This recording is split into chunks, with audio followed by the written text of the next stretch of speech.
These 7 day trips from Lisbon are great additions to your overall travel itinerary, all for different reasons.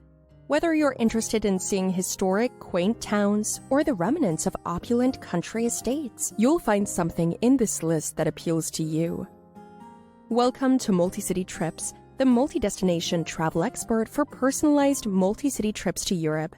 And in today's video, we give you our top picks of 7 incredible day trips you can easily do from Lisbon.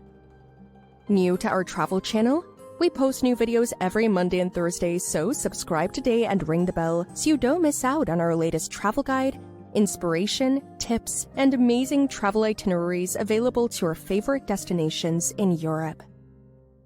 To help you make the most of this travel guide, we've listed our recommended transportation you can consider for these day trips, as well as things you can do while in each of these destinations in the video description below.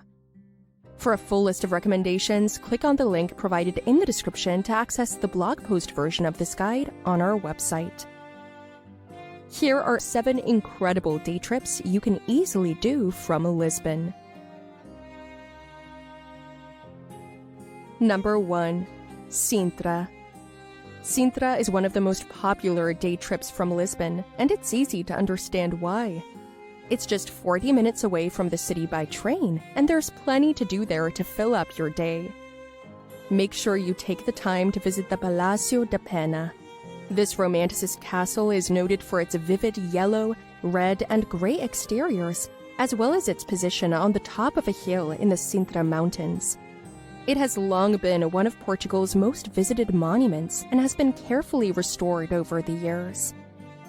The palace was constructed as a royal summer residence and was home to many notable members of the royal family over the years. Queen Amélie, the last reigning monarch of Portugal, spent her final night as royalty in this palace before leaving the country. If you're interested in something a little more mysterious, you'll likely enjoy a tour of Quinta da Regaleira, the former home of Portuguese businessman Antonio Augusto Carvalho Monteiro. It was designed by Luigi Manini, an Italian architect who is known for his work in opera stage design. While the magnificent 5-story castle is impressive in itself, the unique nature of this estate comes from its outdoor parks, which include tunnels, grottos, and initial wells that are linked to tarot mysticism. You can take a guided tour, a self-guided tour, or access an augmented reality experience by using an app on your smartphone. Number 2. Patala. Patala is your best option if you're interested in a short day trip from Lisbon that is still worth your time. The most famous monument and the main reason to visit is the Mosteiro da Patala, a monastery that was built to commemorate the 1385 Battle of Aljubarrota. This was one of the most important conflicts in Portuguese history. It was fought between the Kingdom of Portugal and the Crown of Castile, as the latter was making an attempt to take the Portuguese throne. Despite being significantly outnumbered, Portugal emerged victorious and further established their independence. Construction began on the monastery the year after the battle and went on for quite some time. Today you can visit the beautiful structure and see the final resting place of King John I of Portugal, who commanded the Portuguese army through the previously mentioned battle, and many members of his family, including his wife, Philippa of Lancaster. There are several buses that you can take from Lisbon to Patala throughout the day, but the schedule for those routes may vary and can be quite limited. Your best option is to join an organized tour that will provide transportation to and from Patala, or to rent a car and drive, as that can give you flexibility and the opportunity to explore sites like the battlefield, which is a few miles out of town. Number 3. Cascais. If you're interested in relaxing on the beach and experiencing a coastal retreat, Cascais will be a great day trip for you. It's just about a half-hour car ride west of Lisbon or an hour-long train ride, so if you start your journey early, you'll get a long day of relaxing or enjoying the sights. Cascais is truly beautiful, which means that it may be quite crowded on weekends, especially during the summer. But that means you get to enjoy all of the benefits that come with that as well, which include a vibrant nightlife scene and plenty of other things to do. Number 4. Obidos. The small town of Obidos is about an hour away from Lisbon by car. It's one of the iconic walled cities where you can wander through the charming cobblestone streets and marvel at the fascinating medieval architecture. Although Obidos is small, there is plenty to do, and an ideal destination if you're interested in a leisurely day of shopping, exploring, and grabbing a bite to eat. One of the most unique aspects of Obidos is the number of bookstores present throughout the storybook town. There are 14 bookstores that you can step into, but what makes the town so unique are the number of hybrid bookstores, which are historic buildings and local businesses that sell books as well. Number 5. Evora. The city of Evora is known for its many attractions, including the Roman Temple, the Bone Chapel, and the Gothic Cathedral.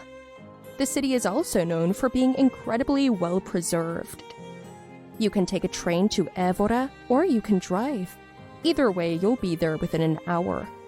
Once you arrive, you should plan on spending at least 6 to 7 hours exploring.